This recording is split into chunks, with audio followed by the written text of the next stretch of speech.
I know you. You're that jaywalking punk anarchist. You're that jaywalking punk anarchist. Jaywalking punk anarchist. Hello, this is the Radical Reviewer, taking a look at Falling Down, a Joe Schumacher film starring Michael Douglas, which came out in 1993.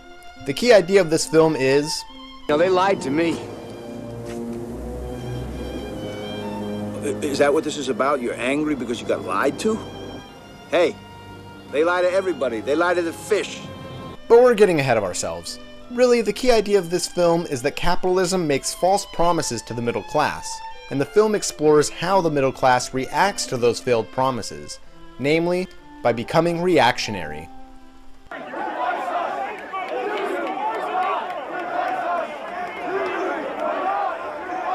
Now, many texts look at the reactionary middle class, from Barbara Ehrenreich's Fear of Falling, to Chris Hedges' Death of the Liberal Class, to Thomas Frank's What's the Matter with Kansas? And even 170 years ago in the Communist Manifesto, Marx and Engels described the middle class as, quote, "They are reactionary, for they try to roll back the wheel of history.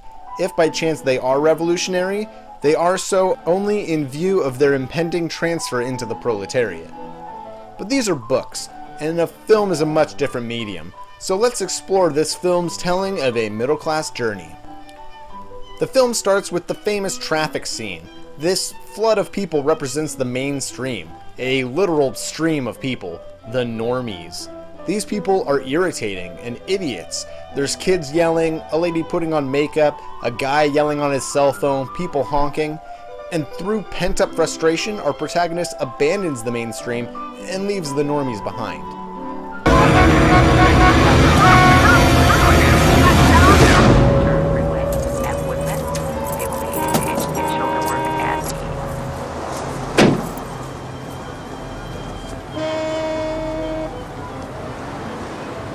Hey!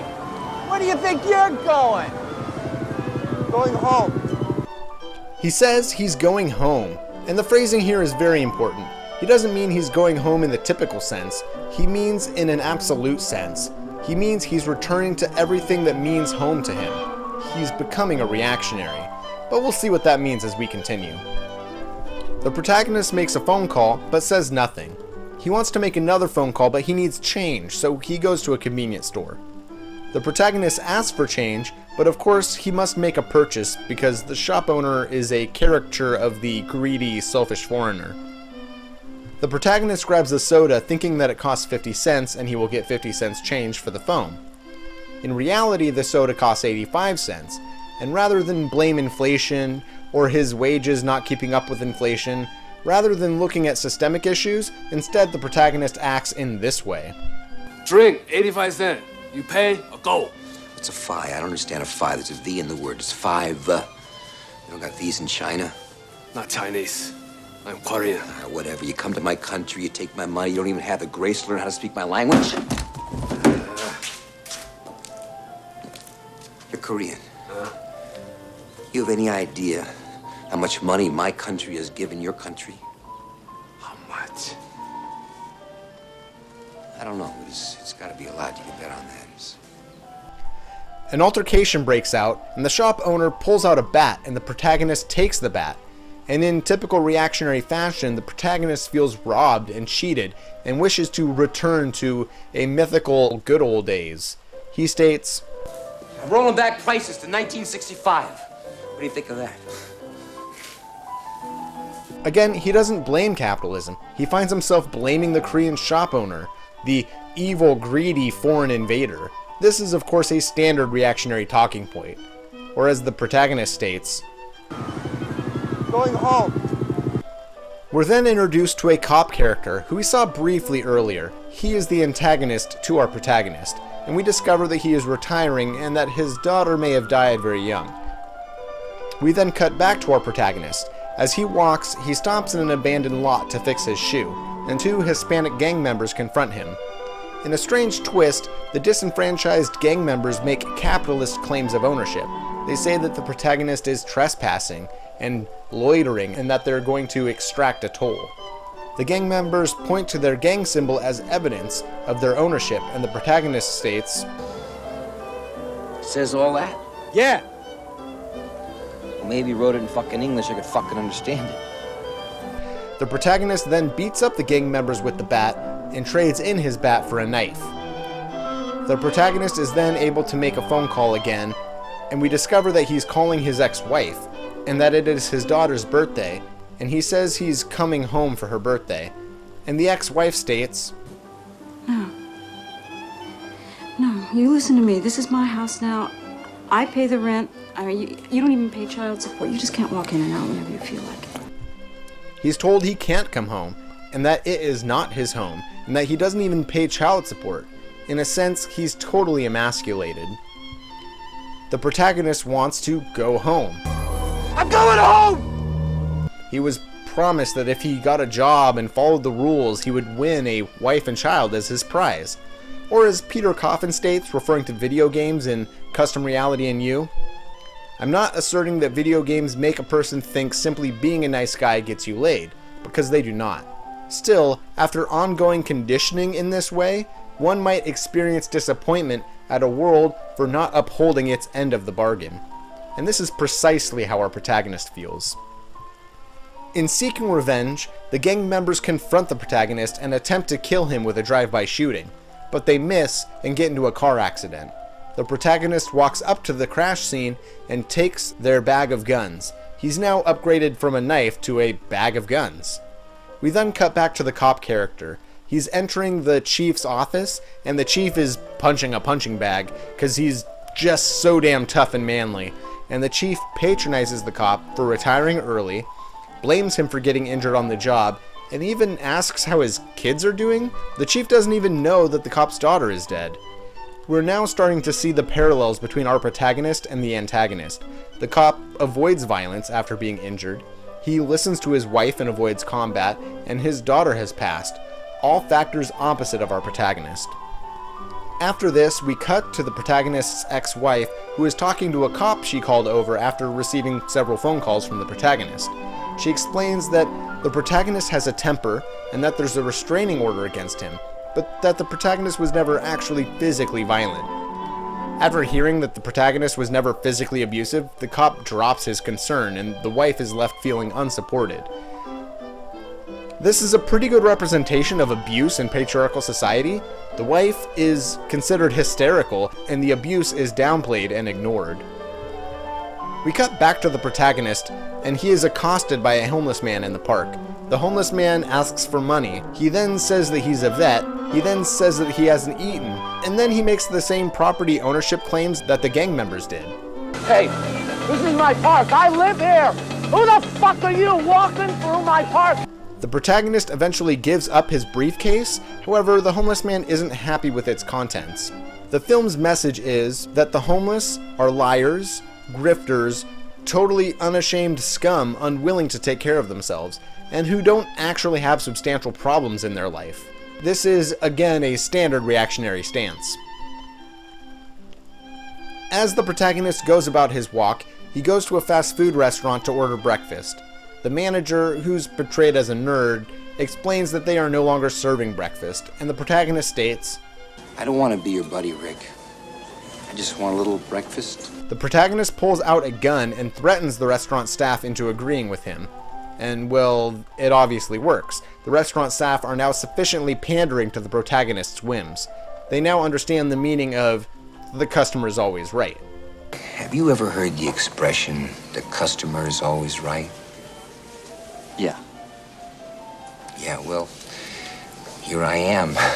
The protagonist nervously strokes his gun as he orders. However, once he gets his food, it looks terrible, and he states, See, this is what I'm talking about. Turn around, look at that. You see what I mean? It's plump, it's juicy, it's 3 inches thick. Now, look at this sorry, miserable, squashed thing. Can anybody tell me what's wrong with this picture? See, in the protagonist's minds, he is a customer. He demands breakfast, he demands the food look like the picture, and when his demands aren't met, the implicit message of the film is that the restaurant workers are inconsiderate and incompetent. They don't care about the customer, and they certainly don't deserve adequate pay for their labor. The protagonist wants to go home. I'm going home! back to an imagined time when fast food looked like the picture, and when workers fulfilled the customer's whims. And well, life is not a painted picture of a 50s burger joint. These are again reactionary talking points. After this encounter, we see a character who parallels the protagonist, a black man holding a sign which states, "Not economically viable." He wasn't given a loan, and it's implied that racism was a major factor in that decision. The protagonist does not approve of this racism, but he makes no effort to stop it. I suppose in the protagonist's mind, they are both just two hardworking guys facing their problems alone. However, the reality is that the protagonist would not face this racism, and on top of this, the black man is promptly arrested for his peaceful protest while our protagonist continues to walk free. Tired of trying to fix his shoe, the protagonist enters an army surplus store to get a pair of boots. The guy running the shop knows who the protagonist is because he's been listening to the events on a police radio. The shop owner helps the protagonist buy boots, but as he's describing the boots, he makes homophobic remarks targeted at two other shoppers, and the store owner pulls a gun on them in an altercation, and those customers leave. The protagonist does not like this behavior. While putting on the boots, a police officer enters and asks if the protagonist has been there. The shop owner hides the protagonist and covers for him. The shop owner then pesters the officer for being a female, stating, "Tell me something. Why don't they call you guys Officer S's? I beg your pardon? You know, like actress, like that? Ah. Something to signify, you know." After this, the officer leaves, and it's now just the shop owner and the protagonist. The shop owner really likes the protagonist and takes him down to his lair of Nazi memorabilia, weaponry, and Nazi literature. He then shows the protagonist a rocket launcher and states, "I'm with you. We're the same, you and me. We're the same, don't you see?" In regards to reactionaries and the alt-right, this is the most important moment in the film. The protagonist wants to go home. I am just trying to get home to my little girl's birthday. He wants to return to the mythological good old days. Although he hates the Nazi character, the fact is that what the protagonist is doing and the protagonist's goals are fully in line with the wishes of the Nazi. You may hate Nazis and not want to be labeled as one, but when the things you support garner widespread approval from actual Nazis, it's time to seriously reevaluate your stance. Back to the movie. A confrontation breaks out between our protagonist and the Nazi character. The Nazi attempts to handcuff the protagonist and turn him over to the police. Licking his lips with enthusiasm, the Nazi tells the protagonist that he hopes he is raped by a black inmate in jail. Ultimately, the protagonist breaks free and kills the Nazi character. This is actually the only person the protagonist kills on his rampage. After this, the protagonist takes the rocket launcher. He continues to up his arsenal. It's important to note here that the protagonist's upgrading of his arsenal is also met with a loss of normalcy. As the protagonist becomes more reactionary, he abandons aspects of normality. He leaves his car behind, he abandons his briefcase, he abandons his dress shoes, and eventually is completely decked out in military garb. The film even states that he's dressed like G.I. Joe. From here, we cut back to our antagonist. The police chief tells the cop, I've never liked you. You want to know why? You don't curse.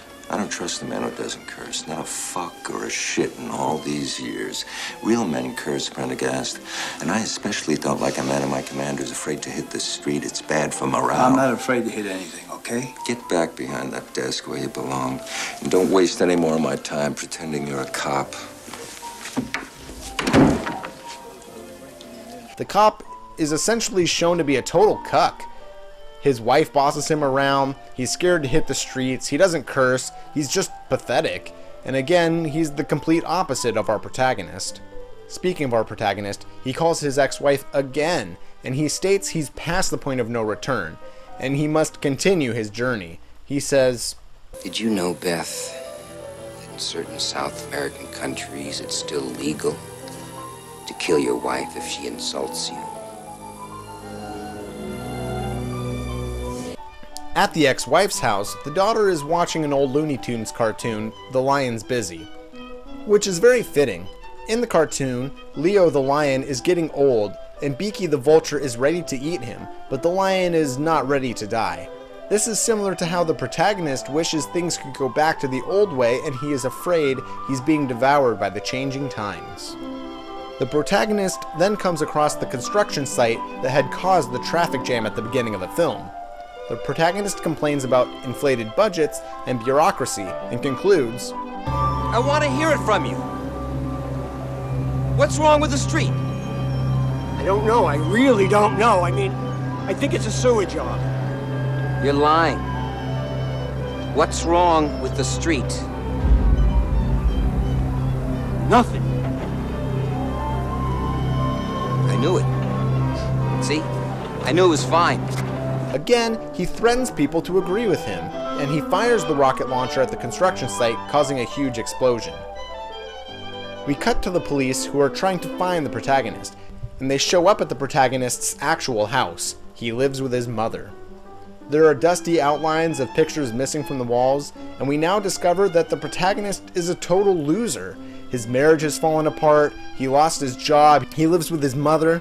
The middle-class life that capitalism had promised him has fallen apart in his hands, and with no way to properly critique his circumstances, he has become a reactionary. We now come to a part of the film I actually can't help but love. On his journey, the protagonist cuts through a golf course, and he has this exchange with the golfers. So what am I paying my fucking dues for? This is my golf course. If I want to play here, I will play here. You understand? If he gets hit with my Titleist, that's his fucking problem. Don't yell at me. I'm just here playing with you. For Christ's sake, that's the ball. You want to... 4! 4!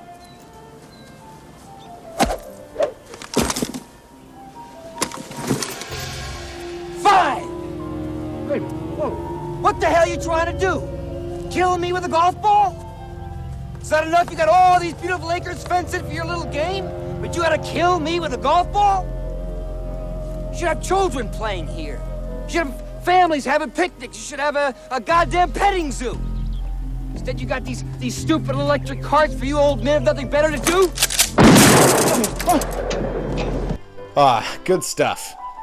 Anyways, the protagonist keeps walking, and he cuts through a rich neighborhood and cuts through a rich person's yard, where a working-class handyman is secretly using the backyard to have a barbecue with his family, and the protagonist takes the handyman and his family hostage. We discovered that the house belongs to a plastic surgeon, and the protagonist concludes, I lost my job.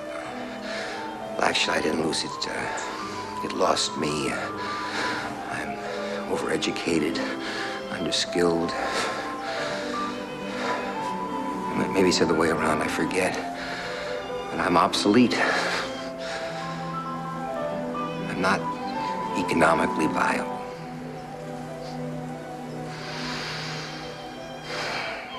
I can't even support my own kid. The protagonist continues, explaining how, once he gets home, everything will be how it was before, the way it's supposed to be. Again, seeking revenge for capitalism's unfulfilled promises is what has caused the protagonist to become a reactionary. The protagonist calls his ex-wife again and explains, Hello? Sugar, you know what they did? They turned our ice cream parlor into some kind of Southwest American New Age kind of thing. I wanted to buy Adele a rocking horse, and all I could find her was a unicorn with an Indian on top of it. Can you believe that, Elizabeth? Can you believe it? Again, the protagonist takes a reactionary stance. He's mad at the foreign invasion that is changing his home. The protagonist is almost to his ex-wife's house, and the ex-wife and the daughter flee. The protagonist enters and sits alone in the home, watching old home videos. The videos start out sweet at first, with the protagonist giving his daughter a puppy. Over time, though, we begin to see in the videos the protagonist's controlling and abusive behavior. Horsey, Beth, damn it, just take her and put her on the horse. There we go. Horsey ride. Giddy up. Giddy up. Put her on the horse. She's not supposed to. I mean, you can't force her like that. I bought her the goddamn horse. There we go. Horsey ride. Bill, you're scaring her. I want you to stop this. He is forcing his wife and child to do as he wishes, and fulfill his dreams. While watching the clip of his family on the pier, the protagonist concludes that this must be where his ex-wife and daughter are hiding. The protagonist finds and confronts his ex-wife and daughter and greets them as if nothing's wrong. He asks his daughter how she got so big, and it's obvious he hasn't seen her in a while. You're sick. Sick. You want to see sick? Take a walk around this town, that's sick. Then the cop confronts the protagonist and explains that things were bad for him as well, but he had to come to terms with it. The cop waxes poetically about how people used to be able to swim and fish off the pier, but that those days are gone.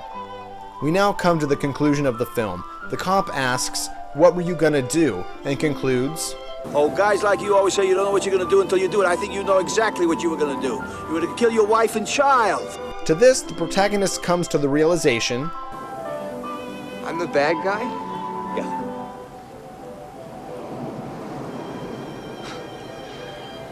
How'd that happen? I did everything they told me to. Did you know I build missiles? Yeah. I helped to protect America? You should be rewarded for that. Instead they give it to the plastic surgeon, you know, they lied to me. to which the cop retorts, Hey, they lie to everybody. They lie to the fish. But that doesn't give you any special right to do what you did today. From here, the movie ends like some old Western movie. The sheriff, the bad guy, the white hat and the black hat, and the protagonist is shot and killed and falls off the pier into the water. The last shot of the film is of the home video playing, where the protagonist is on the pier with his wife, and he's holding his child and their new puppy, and they are happy.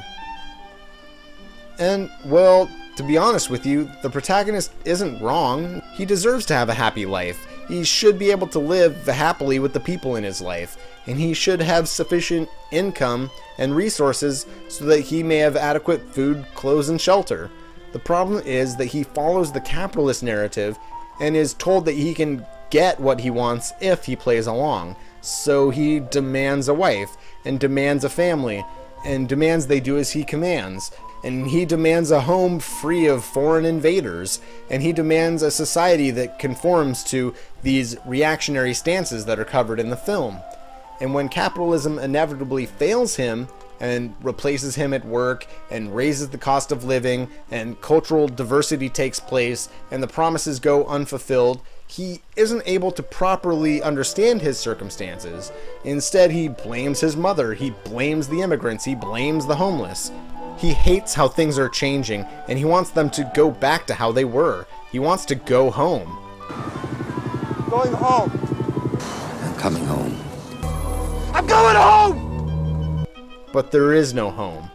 The home he wanted to go back to never really existed. He fell for capitalism's lies, and he became a reactionary.